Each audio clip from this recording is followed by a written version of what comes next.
अकबर के महल में कई कीमती सजावट की वस्तुएं थीं, लेकिन एक गुलदस्ते से अकबर को खास लगाव था। इस गुलदस्ते को अकबर हमेशा अपनी पलंग के पास रखते थे। एक दिन अचानक महाराज अकबर का कमरा साफ करते हुए उनके सेवक से वह गुलदस्ता टूट गया। सेवक ने घबराकर उस गुलदस्ते को जोड़ने की कोशिश की, लेकिन नाकाम रहे। हार कर उसने गुलदस्ता कूड़ेदान में फेंक दिया और दुआ करने लगे कि महाराज को इसके बारे में कुछ भी पता न चले। कुछ देर बाद महाराज अकबर जब महल लौटे तो उन्होंने देखा कि उनका प्रिय गुलदस्ता अपनी जगह पर नहीं था। राजा ने सेवक से उस गुलदस्ते के बारे में पूछा तो सेवक डर से कांपने लगा और सेवक को जल्दी में कोई बहाना नहीं मिला तो उन्होंने कहा कि महाराज, उस गुलदस्ते को मैं अपने घर ले गया ताकि अच्छे से साफ कर दूं। यह सुनते ही अकबर बोले कि मुझे तुरंत वही गुलदस्ता वापस चाहिए, ला कर दो। अब सेवक को के पास बचने का कोई रास्ता नहीं था। सेवक ने महाराज अकबर को सच बता दिया कि वो गुलदस्ता टूट चुका है। यह सुनकर राजा आग बबूला हो गए और क्रोध में राजा ने उस सेवक को फांसी की सजा सुना दी। राजा ने कहा, झूठ मैं बर्दाश्त नहीं कर सकता। जब गुलदस्ता टूट ही गया था तो झूठ बोलने की क्या जरूरत थी। अगले दिन इस घटना के बारे में जब सभा में जिक्र हुआ तो बीरबल ने इस बात का विरोध किया। बीरबल बोले कि झूठ अगर व्यक्ति कभी न कभी अपनी जिंदगी में बोलता ही है। किसी के झूठ बोलने से अगर कुछ बुरा या गलत नहीं होता तो झूठ बोलना गलत बात नहीं है। बीरबल के मुंह से ऐसे शब्द सुनकर अकबर उसी समय बीरबल को पर भड़क उठे और उन्होंने महल से बाहर निकाल दिया राज्य से बाहर निकाल दिया। राज दरबार से निकलने के बाद बीरबल ने ठान ली कि इस बात को साबित करके रहेंगे कि हर व्यक्ति अपने जीवन में कभी न कभी झूठ बोलता ही है। बीरबल के दिमाग में एक तरकीब आई। उसने जिसके पास बीरबल सीधे सुनार के पास गए।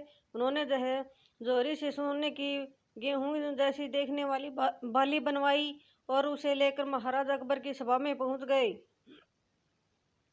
अकबर ने जैसे ही बीरबल को सभा में देखा तो पूछा कि अब तुम यहाँ क्यों आए हो। बीरबल बोले, जहाँपना, आज ऐसा चमत्कार हो गया जो किसी ने कभी नहीं देखा होगा। बस आपको मेरी पूरी बात सुननी होगी। राजा अकबर और सभी सभापतियों की जिज्ञासा बढ़ गई और राजा ने बीरबल को अपनी बात कहने की अनुमति दी।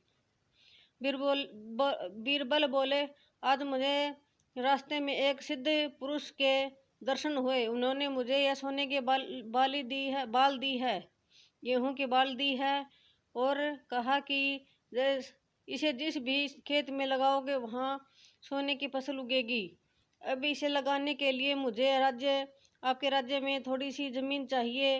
राजा ने कहा, यह तो बहुत अच्छी बात है, चलो हम तुम्हें जमीन दिला देते हैं। अब बीरबल कहने लगे कि मैं चाहता हूँ कि पूरा राज्य दरबार यह चमत्कार देखे। बीरबल की बात मानते हुए पूरा राज दरबार खेत की ओर चल पड़ा। खेत में पहुंचकर बीरबल ने कहा कि इस सोने से बनी की बाली को से जब फसल तभी उगेगी जब इसे ऐसा व्यक्ति लगाए जिसने जीवन में कभी झूठ न बोला हो।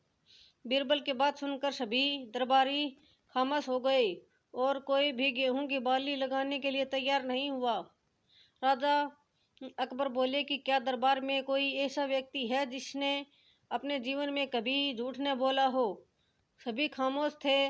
बीरबल बोले, जहाँ बना अब आप ही इस बाली को खेत में रोप दीजिए। बीरबल के बात सुनकर महाराज का सिर झुक गया। उन्होंने कहा, बचपन में मैंने भी कई झूठ बोले हैं तो मैं इसे कैसे लगा सकता हूँ। इतना कहते ही बादशाह अकबर को इस बात का समझ आ गया कि बीरबल सही कह रहे हैं कि इस दुनिया में कभी न कभी झूठ बोलते हैं। इस बात का एहसास होते ही अकबर का उस सेवक को फांसी की सजा से रोक देते हैं। दोस्तों, कहानी से शिक्षा मिलती है कि बिना सोचे समझे किसी को दंड नहीं देना चाहिए। हर काम को सोच विचार कर ही लिया जाता है। साथ ही एक छोटे से झूठ की वजह से किसी व्यक्ति को आकलन भी नहीं किया जा सकता, क्योंकि कुछ परिस्थितियाँ ऐसी होती हैं कि झूठ बोलना पड़ता है। धन्यवाद।